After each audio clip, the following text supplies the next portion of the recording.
नमस्कार, मैं नाज़मीन खान और आप देख रहे हैं SPN9 न्यूज। आप सभी का बहुत बहुत स्वागत है मेरे खास प्रोग्राम चुनावी अखाड़ा। लोकसभा चुनाव के मद्देनजर जहां अभी तक 2 चरणों में मतदान संपन्न हो चुके हैं, तो वहीं बाकी बची हुई सीटों को लेकर भी तमाम पार्टियां तैयारियों में जुट चुकी हैं। प्रत्याशियों के ऐलान से लेकर प्रत्याशियों के बदलाव तक में यहां पर समय लिया जा रहा है। खासकर उत्तर प्रदेश की बात करें तो उत्तर प्रदेश में 80 लोकसभा सीटें आती हैं और 80 लोकसभा सीटों पर Samajwadi party, Bahujan Samaj party, Congress party और यहां पर भारतीय जनता पार्टी कहीं ना कहीं दांव आजमाती हुई नजर आ रही है। उत्तर प्रदेश में 2 दल बटे हुए हैं, एक तरफ इंडिया अलायंस और दूसरी तरफ NDA। और तीसरी तरफ बात करें तो ये जो छोटे छोटे दल हैं, ये किसी ना किसी दल के साथ जुड़ते हुए नजर आ रहे हैं, गठबंधन करते हुए नजर आ रहे हैं। तो वहीं बहुजन समाज पार्टी की बात करें और जहां ASP की बात करें तो वो अकेले ही चुनावी मैदान में उतरते हुए नजर आ रहे हैं। वहीं AIMIM की बात करें तो उनका गठबंधन अपना दल कमेरावादी के साथ देखा गया है। लेकिन सिर्फ उत्तर प्रदेश में हम भारतीय जनता पार्टी की बात करें तो भारतीय जनता पार्टी ने अभी तक 2 लोकसभा सीटों पर अपने प्रत्याशी का ऐलान नहीं किया है, एक रायबरेली और एक केसरगंज। इन सीटों पर प्रत्याशियों के ऐलान से पहले ही जिन सीटों पर प्रत्याशियों का ऐलान भारतीय जनता पार्टी कर चुकी है और आने वाले चरणों पर उसमें मतदान की प्रक्रिया होगी, उससे पहले ही उनके प्रत्याशी जनता के बीच में फंसते हुए दिखाई दे रहे हैं। कहीं ना कहीं अभी से ही हार यहाँ पर मानी जा रही है। दरअसल जिस सीट की चर्चा हो रही है वो सीट है घोसी, जिस पर दबदबा कांग्रेस पार्टी का एक वक्त पर रहा है। 3 से 4 बार का चुनाव कांग्रेस पार्टी घोसी लोकसभा सीट पर जीत चुकी है।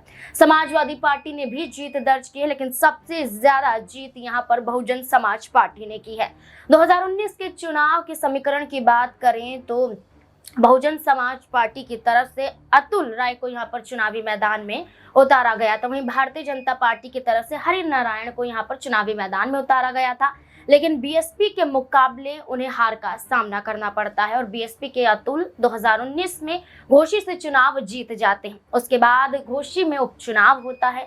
उपचुनाव की बात करें तो 2022-2023 के बीच में जो चुनाव होता है उसमें ये देखने को मिलता है कि घोसी में जीत यहाँ पर समाजवादी पार्टी के सुधाकर की होती हुई नजर आती है। यहाँ पर दारा सिंह भारतीय जनता पार्टी के प्रत्याशी उतारे जाते हैं, लेकिन जीत हासिल नहीं कर पाते हैं। समीकरण ये है कि कभी BSP कभी SP। लेकिन क्या अब 2024 के लोकसभा चुनाव में भारतीय जनता पार्टी जीत पाएगी या नहीं, ये सबसे बड़ा सवाल बनता हुआ नजर आ रहा है। कि सुभाषपा प्रमुख OP राजभर अब समाजवादी पार्टी से दामन छोड़कर भारतीय जनता पार्टी के साथ गठजोड़ करते हुए नजर आए, NDA का हिस्सा बन गए। उसके बाद उनकी मांग 2 लोकसभा सीट की थी, साथ ही साथ कैबिनेट में मंत्री बनने की थी। तो यहाँ पर OP राजभर की बात कहें तो 2 बातें पूरी होती हुई नजर आई, दूसरी बात कहीं ना कहीं अधूरी रह गई। 2 लोकसभा सीट का जिक्र किया गया था, लेकिन अभी तक एक ही लोकसभा सीट OP राजभर को मिली है। और दूसरी बात, योगी कैबिनेट में मंत्री बनते हुए OP राजभर नजर आए और जिस सीट को लेकर चर्चाएं चल रही थी वो सीट OP राजभर के पाले में आ जाती है। OP राजभर की बात करें तो घोसी लोकसभा सीट सुभाषपा के खाते में आती है और OP राजभर अपने बेटे को चुनावी मैदान में उतार देते हैं।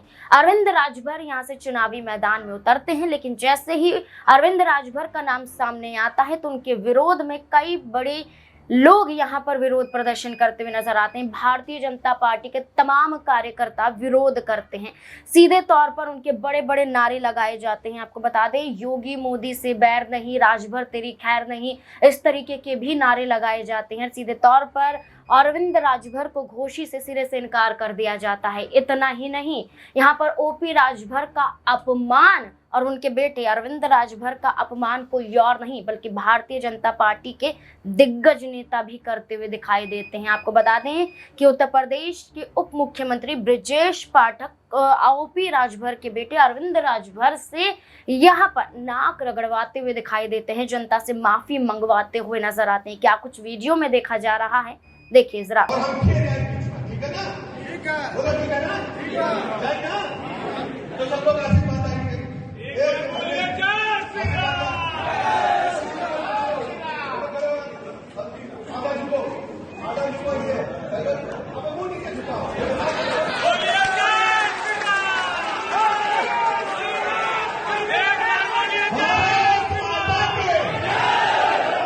जैसा कि यहाँ पर ये दावा किया गया था कि जब 2019 में चुनाव हुआ, जब यहाँ पर विधानसभा चुनाव भी हुआ, तो अरविंद राजभर ने भारतीय जनता पार्टी के खिलाफ अपशब्दों का इस्तेमाल किया था। तो ऐसे में वो भारतीय जनता पार्टी का हिस्सा हैं और ब्रजेश पाठक का ये कहना था कि अब उन्हें जनता से माफी मांगनी पड़ेगी, तभी वोट मिलता हुआ उन्हें नजर आएगा। लेकिन जहाँ अरविंद राजभर एनडीए की तरफ से प्रत्याशी उतारे गए हैं, तो वहीं समाजवादी पार्टी की तरफ से राजीव को यहाँ पर चुनावी मैदान में उतारा गया है।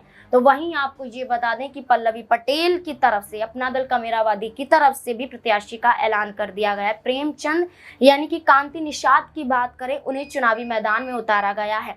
अब ये कहा जा रहा है, ये समीकरण बन रहा है कि पल्लवी पटेल ने जो अलग होकर अपने प्रत्याशी का ऐलान घोषित सीट पर किया है, इस सीट पर खुद पल्लवी पटेल समाजवादी पार्टी को समर्थन देती हुई नजर आ रही है, क्योंकि ये सीट ओबीसी बहुल्य सीट मानी जाती है। यहाँ पर मुस्लिम आबादी की बात करें, वोटर्स की बात करें, तो 90,000 के करीब यहाँ पर मुस्लिम वोटर्स की संख्या मानी जाती है। यहाँ पर राजभर की बात करें तो 60,000 प्लस यहाँ पर वोटर्स की संख्या मानी जाती है। 40,000 की बात करें यादव आते हैं, उसके बाद यहाँ पर कई और कैटेगरी के लोग शामिल नजर आते हैं। लेकिन जिस तरीके से निषाद समाज को लेकर ओपी राजभर कहीं ना कहीं इस दावे को लेकर कहीं ना कहीं ये जीत हासिल करने में लगे हुए हैं कि उनकी जीत, उनके बेटे की जीत हो जाएगी, लेकिन जो समीकरण बनता हुआ नजर आ रहा है वो कहीं ना कहीं ओपी राजभर की हार के लिए बन रहा है, क्योंकि पल्लवी पटेल ने जिस प्रत्याशी को उतारा है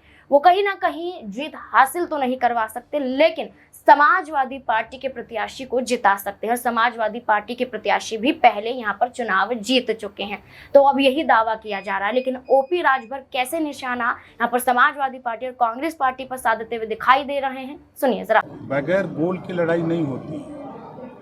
सपा बिना गोल की भगा दिया भी जयंत चौधरी जी को, भगा दिया ओम प्रकाश राजभर को, भगा दिया स्वामी प्रसाद मौर्य जी को, भगा दिया पल्लवी पटेल जी को, ऐसे दर्जन भर अभी चंद्रशेखर आजाद को भगा दिया।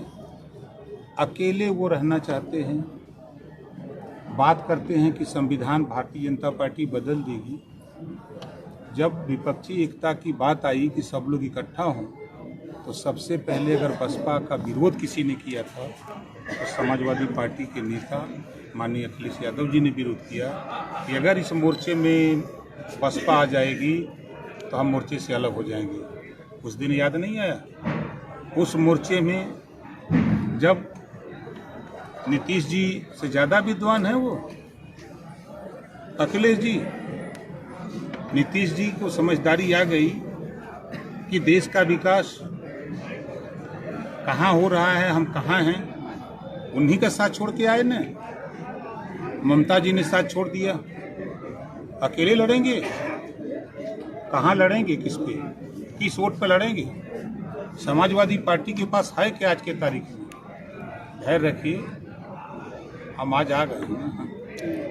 अब प्रत्याशियों का ऐलान हो गया है, समीकरण की बात करें वो भी तय होता हुआ नजर आ रहा है। अब ये देखना होगा कि जो पल्लवी पटेल लगातार समाजवादी पार्टी से दूर हटकर चुनावी मैदान में उतरते हुए प्रत्याशियों का ऐलान कर रही है, क्या वो यहाँ पर समाजवादी पार्टी की मदद करती हुई नजर आ रही है? क्या अलग होकर भी समाजवादी पार्टी का सहयोग पल्लवी पटेल को मिल रहा है और ये ओपी राजभर के बेटे को हराने के लिए एक समीकरण क्या समाजवादी पार्टी और अपना दल की वजह से बनाया जा रहा है? इस मुद्दे को लेकर आपकी क्या राय है, कमेंट सेक्शन में जरूर बताएं। देखते रहें SPN9 न्यूज़। धन्यवाद।